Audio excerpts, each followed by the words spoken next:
Oh, still a beautiful day, and now we're in this wonderful area which is known as the cut flower garden.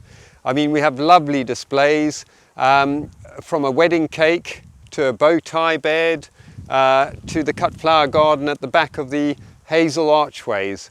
And these hazel archways we do every 2 years. Very slowly bend the hazel into an arch and then put them into the ground.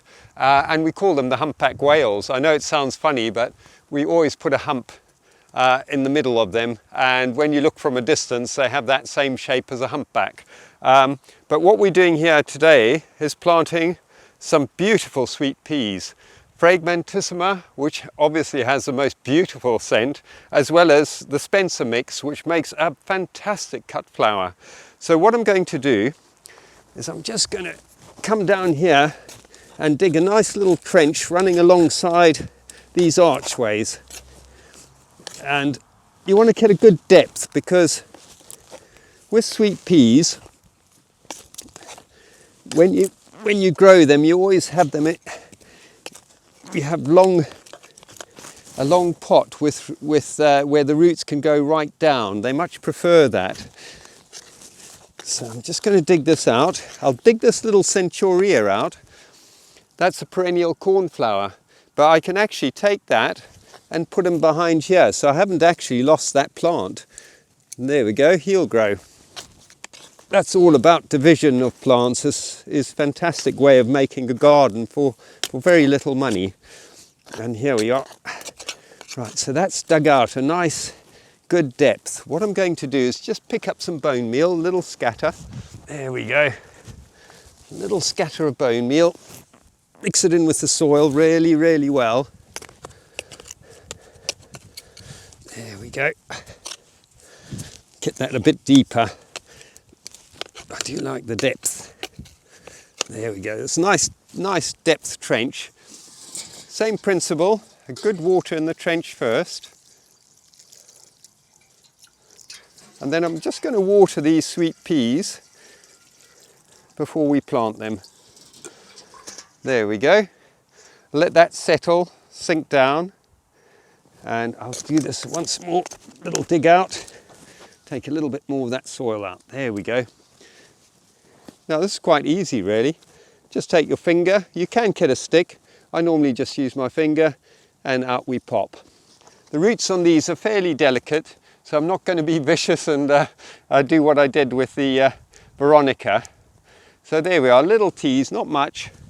Putting it in, just going to pull some soil around it nice and carefully and give it a nice little squeeze. And there we go. That's the first one in, raring to go. I'm so looking forward to seeing these. It's a beautiful scent, absolutely beautiful. And the secret really with sweet peas is you must constantly cut them. Cut them for cut flowers. That way the flowering period will be extended. Where if you don't actually keep picking them for flowers, they go to seed. So you'll get lots of seed but less flowers. There we go. In she goes. So I'm doing about 3 per section. Probably one of my top tips is, these were grown where now I'll just get some seedlings, make a little hole and put a seedling in there and there. And then they'll come about a month later.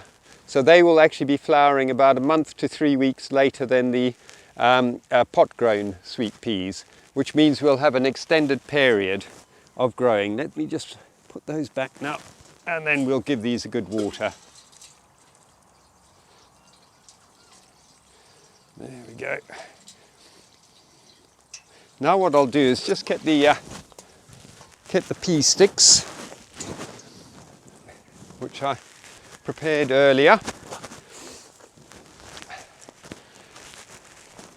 These will just help the peas get to the first part of the archway, which has all got nice string on it.